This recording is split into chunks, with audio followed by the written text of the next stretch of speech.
Pangarap ko po na walang Pilipinong ginigugut di nalapatan ng karampat. Except for a few, literally like a few little shadows on the screen. Magandang hapon mga kabisdak. Meron po akong dalawang video na ipapalabas ngayon. Dalawang video na ikagugulat po ninyo. At isang kahihiyan sa bawat Pilipino. Isang video, talagang budol po dito si Dayunyor. Nakala po ninyo, kagaling-galing, yung pala, may mga kudigo na nakahanda pag nagsalita. Ngayon, doon sa Australia, naalala po ninyo, na na-interview po siya ng international media.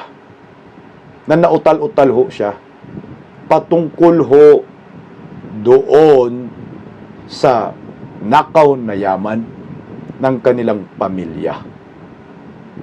Meron pong binisto ang reporter na ito. Hindi po maganda ito mga kababayan ko. Dahil magiging kahihiyan po ito sa ating bayan bilang isang Pilipino. Na ang team ni Dayunyor, meron palang ginawa na hindi maganda sa international media na ito. Lalo na po doon sa nag-interview kay Dayunyor. Bago yan, panoorin po muna ninyo ang bidyong ito kung saan talagang legit na budol si Dayunyor dahil sa kanyang mga ipinangako nung nakaraang eleksyon, iyong pala puro budol, puro bogus lang. At tumatawa pa siya dito. So isa lang ang ibig sabihin. Lahat ng mga sinasabi niya ay hindi galing sa kanyang puso. Kundi, iyon ay kaplastikan lamang at pangbubudol sa bayan. Panoorin po muna ninyo, mga kabisdak. Aking mga kababayan, hangad ko pong itawid kayo sa krisis na dulot ng pandemya at bigyan lunas ang kawalang hanap buhay ng maraming pamilya. Supilin ang nagtataasang presyo ng mga bilihin na dagdag pasanin sa naghihirap nating mamamayan. Pangarap ko po na walang Pilipinong ginigugut di nalapatan ng karampat ng Pilipinong nagugutom. Walang mga batang napagkaitan ng edukasyon. Walang pamilyang natutulog sa lansangan. At walang may sakit na di nalapatan ng karampatan na lunas. Ay naku pa ho, sabi niya. Na pakinggan ninyo yung kanyang sinasabi. Pangako, magmura lahat ng bilihin para sa bayan. Kapakanan. May nangyayari ba? Magaling si Dayunyor pagdating sa pagbabasa. Kautal-utal pa nga eh. Pero lahat ng mga sinasabi niya sa aktwal, walang nangyayari. Kabaliktaran. Magaling siya. Dahil mayroong binabasa, may kudigo.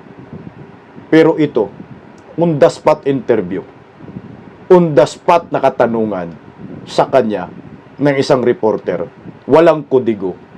Talagang nauutal siya dito. At ang masaklap pa, international media pa ho ito. Napanood din nyo yung nautal-utal. Meron pong revelasyon ang naturang reporter na tsak na ikakagulat ho ninyo. Panoorin po natin ang bidyong ito, mga kabisdak. The narrative. May I just ask you why that's funny? Why that's funny?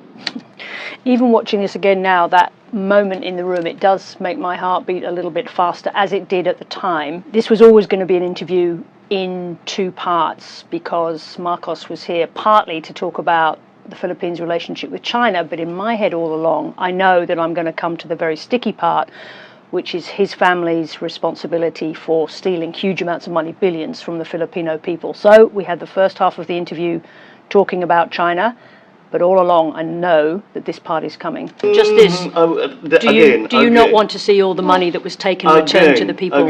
What is not visible except for a few, literally like a few little shadows on the screen, is that from the moment that I mention his father, the minders first of all start to move. They start to talk amongst themselves, then they start talking to the producer, trying to get her to shut the interview down. And then, as the questions go on, they start moving closer towards Marcos and I. Everything was taken from us. They are standing just behind his chair, and I want to push on to ask him what his responsibility is, what his relationship is to what his father did, and his acceptance of that, and what it means for him as the president. But I'm doing that in this extraordinary space where the temperature in the room has, depending on how you see it, is either gone right up high or way down low, but it's extremely tense, and I'm just trying to get to the end so I can land a thank you for talking to 7:30 when at that stage I know he's wishing that he hadn't. Ayan yung kahihiyan, mga kabisdak. Grabe naman yung kabastusan ni Dayunyor dyan. Pagtanong ng isang reporter patungkol po sa nakaw na yaman. Tinawanan lang niya eh. Bakit siya tumatawa? Kaya nga ho siya sinisita dyan. Ang hindi pala natin alam ay itong grupo ni Dayunyor ay gusto nang ipatigil ang naturang interview.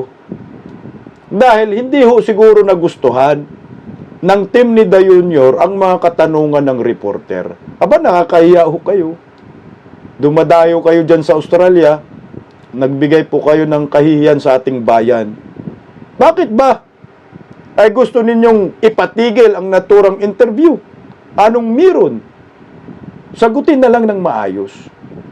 Para sa akin, napaka-unprofessional po ng ginawa ng team ni Dayunyor dyan. Balak po ipatigil ang naturang interview. Hindi maganda ang impresyon ng mga taga-Australia sa ating bayan. Kasi nga, yung presidente po natin ang itinanong patawa-tawa, tapos gusto pa ay ipatigil ang naturang interview. Kasi nga, hindi ninyo in-expect yung katanungan na iyon. Real talk naman yun ah. Hindi naman masama yung tanong ng isang reporter na iyan patungkol po sa korupsyon na dapat masagot ng ating presidente. Kaso iba nga po yung response eh.